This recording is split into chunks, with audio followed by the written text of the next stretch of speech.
Камаджо Багенацвали, Захвичу, чемпион Франции, красавчик.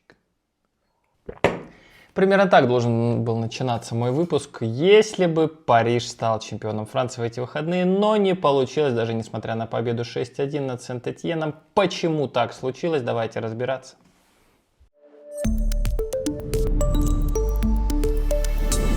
Друзья, всем привет! Спасибо большое за ваши лайки, комментарии, за вашу поддержку. Я уже вернулся в Казахстан, сейчас нахожусь в Алматы. Был непростой перелет, около 10 часов. Я добирался обратно. И представляете, как через Кувейт. Не уверен, что это супер интересная история, но все же у нас такой немного образовательный проект, поэтому давайте совсем коротко о моей дороге в Казахстан я вам расскажу. Друзья, ну вот и мой трип в Тбилиси заканчивается. Сейчас еду в аэропорт, но у меня очень странный рейс через Кувейт. Представляете, на 4 дня перенесли мой рейс. Никаких извинений, ничего не услышал.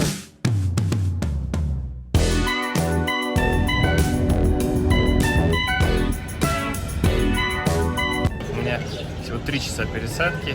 Но тем не менее интересно, что из этого получится и вообще как он выглядит, этот Кувейт. Давайте разбираться.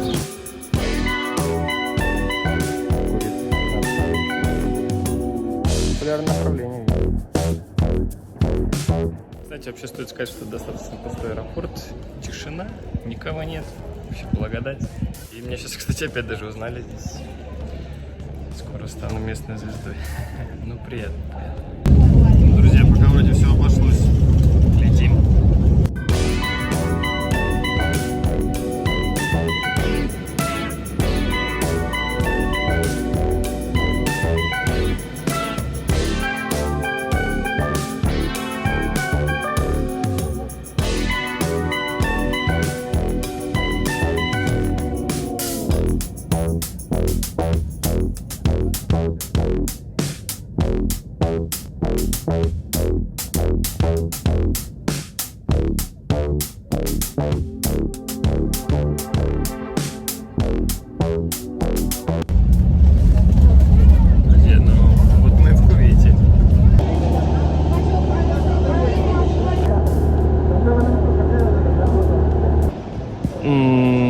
Так, что-то не понял, а где мой рейс? Как много знаете этих городов, а? Кстати, вот до Алматы мой рейс, не обманываю, 19:40, видите. Чего здесь только нет, смотрите.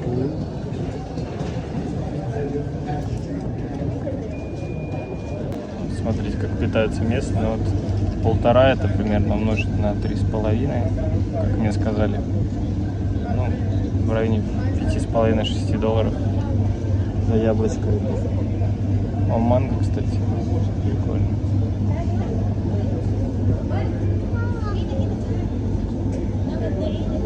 Сейчас что-нибудь здесь отведаем. Это интересно, как будто с яичницей, видите. Веселый аэропорт. Ну, я думаю, что здесь будет поплотнее. Сами видите, сзади народу. Не знаю, там они из Мекки или из Медины или откуда, но прям очень много. И многие летят в Казахстан.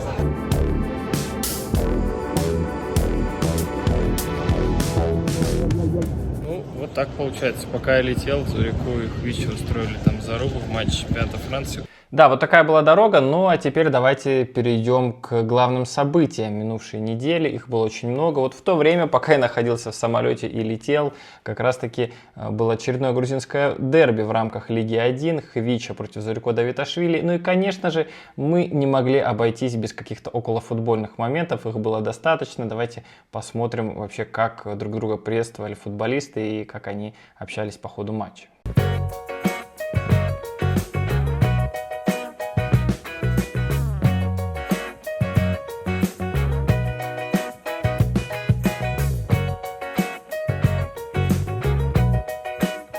Знаете, меня больше всего радует, что вот эти вот какие-то шуточки, прибауточки, это не единственное, за что можно похвалить грузинских футболистов, потому что Зорико отдал голевую, Сент-Этьен вышел вперед и вообще весь первый тайм практически лидировал и играл очень хорошо. Мне, кстати, запомнился еще один эпизод, когда Зорико очень технично пропускал на своего партнера по команде, но тот запорол классный момент, и счет мог стать 2-0. Я не уверен, что у Парижа бы получилось проиграть этот матч, а у Сент-Этьена выиграть. Но, тем не менее, посмотрите, какой эпизод и как прекрасен Зорико, как говорится, no touch pass. Это было как минимум красиво. Ну а потом как будто бы все встало на свои места. Какой-то дурацкий гол с пенальти пропустил Сент-Этьен. И потом Хвича Кварацхелия, которого, кстати, Луис Энрике похвалил за прессинг, что чуть ли не первым он встречает соперника. И вот здесь так случилось. Пошел в прессинг, мяч отобрал. Посмотрите, убрал на замахе защитника и технично отправил мяч, причем в ближний от вратаря угол. Даже вратарь вот такой скорости принятия решения от Хвичи не ожидал. Ну и счет стал таким образом 2-1. Хвичи этот гол как следует отметил. Ну а потом уже начался форменный разгром. В итоге забивали все, кто только мог. 6-1 Сент-Этьен проиграл. Хвича там мог отличиться, пожалуй, но, знаете, там такой был проходной двор в обороне Сент-Этьена, что футболисты в большинстве случаев сами просто шли на ворота, сами пробивали. И зачем было отдавать пас? И знаете, вот после этого матча сразу счет 6-1, все прекрасно. Я вам говорил, помните, если Марсель проиграет, есть вероятность увидеть чемпионство ПСЖ уже в эти выходные. Марсель проиграл, но был еще матч Монако, который в случае победы мог, вот эти вот теоретические шансы на чемпионство, конечно, очень теоретические. Скорее, шансы математические, давайте назовем это так. В итоге Монако все-таки Ниццу 2-1 обыграл, хоть и в упорной борьбе. И ПСЖ остался без титула, поэтому наши тосты остаются на следующую неделю. Ну, я уверен, что на следующей неделе это чемпионство мы отметим. Мы увидим опять очередные яркие действия Хвичи, празднования. И вообще сумасшедший, конечно, сезон может быть у Кварацхелии. Наполи сейчас посмотрите, где идет. А Кварацхелия уже в одном шаге от титула чемпиона Франции. Будет полуфинал Кубка, кстати, сегодня ночью. Постараюсь посмотреть для вас тоже обзорчик подготовить. Впереди матчи Лиги чемпионов. Там Астон Вилла непростой соперник, Унай Эмери, но вполне себе проходимый, а там уже и полуфинал. Реал, Арсенал, непростая пара, но почему бы и нет, после Ливерпуля, мне кажется, можно всех обыграть. Вот такой сезон у Хвичи, и давайте вспомним январь, когда мы все сомневались, а стоило ли ему уходить из Наполи. Ну ладно, не все, но были сомневающиеся, честно, я тоже не был до конца уверен, стоит ли игра свеч. Но ПСЖ вышел из группы, и потом у них, конечно, понеслась, всех громят, молодцы, браво! Но давайте про другие события. Не только Хвичи единым была переполнена эта неделя. Жорж Микаутадзе, опять посмотрите, уже 5-й матч подряд он не уходит с поля без забитого гола. Вообще сумасшедшая серия. 2 матча в Лионе, 2 матча в сборной. Какой-то сумасшедший кураж поймал Жорж. Посмотрите вообще на динамику его оценок на SofaScore. Начало сезона было не самым удачным, можно сказать, провальным. Потом были какие-то вот такие яркие игры. И вот сейчас март просто сумасшедший, так же, как и у нас на YouTube-канале. Ребята, еще раз всем спасибо за ваши лайки, за вашу поддержку. Я напоминаю, что все еще идет сбор донатов на поездку на чемпионат Европы молодежи до 21 года в Словакию. Есть в закрепленном комментарии вся информация. Добавил туда все возможные реквизиты. Пожалуйста, поддержите, если вы хотите, чтобы эта поездка состоялась. Я еще сделаю отдельный стрим, отдельный эфир на эту тему. Ну и скажу честно, у меня есть еще другие варианты, чтобы поехать, скажем так, немножечко сэкономить, чтобы попасть все-таки в Словакию. Но пока это, знаете, ведутся какие-то переговоры. Если что-то получится, я вам обязательно расскажу. Ну а в любом случае вырученные средства, если они будут, я использую, чтобы сделать эту поездку ярче. Может быть, какие-нибудь сувениры разыграем вместе с вами. То есть не переживайте, как кто-то писал, эти деньги я там себе в карман не уберу. Но давайте вернемся к Лиону и к Микаутадзе. Вот этого забитого гола оказалось недостаточно. Лион в итоге 4-2 проиграл. Вообще 1-4 был счет. Катастрофа. Но с пенальти в добавленное время серия Жоржа продолжилась. И как будто бы пока ничто не угрожает ему и его месту в основном составе. Ляказет уже меньше забивает, чем Жорж. И, наверное, этому можно порадоваться. Как кто-то из вас писал, вот сейчас бы так продолжить концовку сезона и, может быть, уйти на повышение даже не то, что в ПСЖ, а куда-нибудь в какой-нибудь топ-5. В частности, вот про интересы со стороны Вестхэма писали. И таким образом у нас продолжается борьба за звание первого грузина вот из этой национальной команды в АПЛ. Кто там сыграет? У нас есть Чеквитадзе, Мамардашвили, Теоретически это может быть Вахтанг Салия, может быть теперь и Жош Микаутадзе. Ну, вариантов много, дай бог, чтобы не один такой грузин был, ну а кто им окажется, узнаем совсем скоро. Вообще, грузинские футболисты раззабивались. Давайте пойдем дальше. Посмотрите, что сотворил Георгий Гулиашвили. Он сначала забивает с офсайда.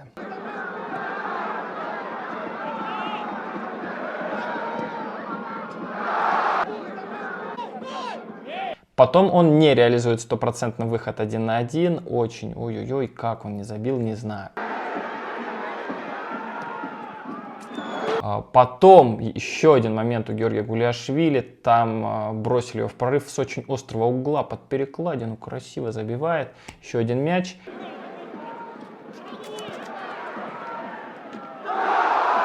Уже этот гол засчитывает, это его первый гол в матче, ну и ставит эффектную точку, третий мяч, там он поймал рикошет. Напоминаю, что Георгий капитан Сараева сейчас, и это уже его 14-й мяч за клуб в этом сезоне в чемпионате Боснии. Невероятная результативность. Ну, видите, что чемпионат Боснии это, конечно, там не Франция, не Италия, но, тем не менее, давайте Георгия поздравим. Георгий красавчик. Идем далее, голов было много. Повторюсь, Лаша Одишария забил за РФШ в чемпионате Латвии. Причем посмотрите, как он этот гол сделал. Из ничего он его сделал. Отдали передачу на фланг, посмотрел, защитника качнул, опять острый угол. Обращаю ваше внимание, что вообще грузины не боятся бить с острых углов. Ну а что такого? Что? Вот ворота, вот мяч, почему нет? Вспомните, Микаутадзе забил так Армении. Вот только что мы с вами посмотрели еще один забитый мяч. Теперь Одишария так забивает. Я уверен, что и Квара так может забить. Ну, кстати, его гол в ворота Бреста, вы наверняка помните, со острейшего угла, когда он там сложился. Ну, в общем, ничего нет технически сложного, невероятного для грузинских футболистов. Так вот, Одишария забил гол, 4-1 РФШ выиграл. И вот на ваших экранах статистика Лаши в этой игре. Отар Какабадзе и его Краковия продолжают борьбу за высокие места в чемпионате Польши. И вот Отар вот так вот ворвался в чужую штрафную, получил передачу и в касание отправил мяч в дальний угол ворот. Еще один забитый мяч в составе Краковии. Круто, отлично, красиво. Анзор Миквабишвили, о котором мы особо-то и не говорили, но вот он сыграл за сборную Грузии в одном из матчей против Армении. Сыграл, надо сказать, очень хорошо. Я, знаете, с трибуны, если там всех его действий, может быть, не видел, потом в повторах смотрел, что очень много вот он на подборах, в отборах действовал продуктивно. И вот играет он в чемпионате Румынии, команда Университет Краева. И вот в гостевом матче такой гол забивает Миквабишвили. В итоге команда Анзора побеждает со счетом 2-1 на выезде. Рапид 19-23, так эта команда называется. А причем Анзор забивает уже во втором матче подряд. Георгий Квернадзе поучаствовал в разгроме Сампдории. Первый мяч, его голевая передача. Посмотрите, уверенно, красиво выиграли. Мне кажется, что Георгий это такое тоже, может быть, не тайное, но настоящее оружие для сборной Грузии до 21 года на предстоящем чемпионате Европы тоже. Ну и не будем забывать про Георгия Заря, который, на мой взгляд, очень хорошо вернулся в сборную Грузии. И пару ярких эпизодов было с его участием в матче с Арменией, несмотря на то, что уже там как будто бы по счету все было понятно. А вот в матче Кайрат-Туран ничего не было понятно. Кайрат большую часть матча в десятером играл. И посмотрите, что сотворил Георгий Заря. Обыграл двух футболистов, хотел забить сам, его сбили. В итоге поставили пенальти. Пенальти он этот реализовал. Ну и по оценкам SofaScore Георгий лучший футболист этого матча. Браво, Георгий. Я думаю, что в сборной у тебя еще все впереди. Я жду, конечно же, матчей, в том числе летних, матч против Фарерских островов. Мне кажется, что Хвича, который наверняка поедет на клубный чемпионат мира, летом ПСЖ, я напомню, там будет играть. Вполне возможно, что Хвича просто не приедет летом на эти товарищеские игры. И Санёль уже говорил о том, что будет проверять ближайший резерв перед стартом квалификационного раунда. Ну и все равно какая-то вариативность должна быть. Вот мне кажется, что Георгий Заря и Георгий Гулиашвили, вот два хороших варианта, они как раз с Арменией играли, вполне могут себя здесь проявить. Георгий Мамардашвили сыграл на 0 за Валенсию. Я, признаюсь, матч целиком не смотрел, но что я видел в обзоре, ну, честно, не так было много моментов у ворот Георгия. Там вот один был такой момент, когда он выходил на мяч, как-то столкнулся с защитником. Защитник там был первый на мяче, к счастью, смог выбить. Ну и был один сейв такой настоящий, когда из-за штрафной такой хлесткий удар, Мамардашвили быстро среагировал. Но в остальном там, конечно, нападающие Мальорки по воротам не попадали, но тем не менее 1-0, победа, прекрасно, Валенсия еще выше, и это не может не радовать. Ну а для Мамардашвили, я думаю, может таким образом его вот эта темная серия, которая была в декабре-феврале, когда была куча пропущенных мячей, пусть и от таких команд, как Барселона, но тем не менее было это неприятно. И вот как будто бы эта серия заканчивается, с чем Георгия мы и поздравляем. Ну, о ком я еще забыл сказать. Ливан Шенгелия отдал голевую передачу в матче Оффи и Атрамитоса, чемпионат Греции. Честно, очень хотел найти видео этого гола, но ничего не нашел. Как-то тяжело с греческим чемпионатом. Если вы знаете, где искать видеозаписи фрагментов, пожалуйста, поделитесь. Пару слов про чемпионат Грузии. Ну, пишите, кстати, вам интересно, чтобы я о нем говорил или нет, потому что я вижу зрительский интерес, который как будто бы в Грузии не такой высокий, и посещаемость не такая высокая, но, может быть, я не прав. Пишите, нужно ли подробнее освещать чемпионат Грузии. Так вот, одно из самых ярких событий минувшего тура – это гол прямым ударом с углового, который смог сделать 17-летний Давид Куталия из Тель-Ави. Он вышел на замену при счете 0-5, и вот буквально одно из его первых действий, посмотрите, прямым ударом с углового мяч отправил в угол. Вратарь явно такого поворота событий не ожидал, но Дила в итоге выиграла 6-1. Еще одно из событий чемпионата Грузии – это открытие стадиона в Поти после реконструкции, стадион Фазис, такой скромненький, провинциальный, но тем не менее одна из центральных трибун была практически заполнена под завязку. Это не может не радовать, мне кажется, инфраструктура очень важна вообще для развития футбола в целом. Лекип посчитал чужие деньги, грузинские деньги. И вот три футболиста, Хвича Кварацхелия, Жорж Микаутадзе и Зурико Давиташвили. Знали ли вы что-нибудь о том, сколько они получают? Я не люблю считать чужие деньги, но информация интересная, поэтому давайте просто в качестве фактов я вам расскажу. 900 тысяч евро в месяц, 6-е место в ПСЖ и чемпионате Франции. Выше Усман Дембеле, он рекордсмен, 1,5 миллиона евро в месяц. Жорж Микаутадзе 280 тысяч и 7-е место в Лионе. Леказет, кстати, получает 500, а я напомню, что Жорж уже больше забивает, чем Леказет. Поэтому, ребята, зарплатную ведомость можно было бы и пересмотреть. Скромные 60 тысяч у Зурико Давиташвили на этом общем фоне и 3-е место в Сент-Этьене. Здесь самый высокооплачиваемый игрок клуба Янис Абдельхамид. У него 80 тысяч, ну, команда скромная, поэтому она стоит на вылет. Видите, сейчас у Сент-Этьена еще одна игра в запасе, потому что матч с Монпелье команда как будто бы выигрывала, но финального свистка там не было. Если 3 очка добавить, в принципе, еще шансы у Сент-Этьена не такие плохие, но Гавр, видите, вот в минувшем туре выиграл, поэтому Зурико нужно будет постараться, чтобы остаться в Лиге 1, ну, по крайней мере, в составе Сент-Этьена.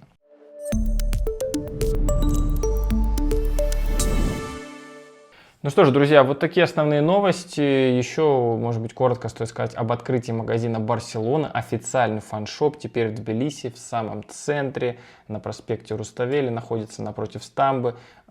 Я там, конечно, не был, но говорят, что ажиотаж был сумасшедший, очень много людей, не протиснуться. Ну, а все это приурочено в том числе к товарищескому матчу с легендами Барселоны. Там будет и Савьола, и Роналдиньо. В общем, все будет красиво. Ну и в составе Грузии мы видим уже известных футболистов в прошлом, и Арвеладзе, и Каладзе. Ну, в общем, 16 мая это дело состоится, билет еще есть. Я бы, может быть, и сходил, но, к сожалению, специально ради этого полететь не смогу. И все же, если кто-то из вас готов сходить и предоставить мне видеоматериалы, я готов вам посодействовать, чтобы вы попали на этот матч. Пожалуйста, напишите в комментариях под этим видео, напишите ваши контакты, как с вами связаться. Ну, либо, если вы стесняетесь при всех это делать, есть адрес электронной почты, пишите туда, с вами пообщаемся, и, может быть, все подписчики у нас будут рады, что вот такой контент появится на канале. Повторюсь, что очень было бы классно, если бы у нас были свои эксклюзивы. Ну что же, теперь официально все. Неделя у нас будет жаркая, потому что Лиги Чемпионов нету, но уже сегодня Хвича играет в полуфинале Кубка против Дюнкерка. Дюнкерк — это напоминает мне какой-то скороносный фильм. Не знаю вообще, что ждать от этой команды. Она даже не в Лиге 1 играет. И, в общем, загадка. Но ПСЖ, конечно, должен в финал выходить без проблем. И Эмполи против Болони, полуфинал Кубка Италии. Эмполи — это, конечно, не ПСЖ, но вот Сабо Гагличидзе в шаге от финала Кубка Италии, но там, насколько я знаю, будет 2 матча все-таки, и еще все решится спустя какое-то время в ответной игре. Тем не менее, следим, смотрим в оба, очень интересно, чем это все дело закончится. Ну а на выходных Хвича Кварацхелия официально может стать чемпионом Франции. Тоже долгожданное событие, которое мы все предрекали, которое мы ожидали, но вот в эти выходные оно может состояться. И потом уже, скажем так, сдав этот экзамен, закончив с чемпионатом Франции, все силы на Лигу Чемпионов ПСЖ Астон Вилла на следующей неделе. Но пока далеко вперед не убегаем. Вам спасибо за просмотры, лайки, комментарии. Вам хорошего дня, хорошей недели. До новых встреч. Sakartvelo,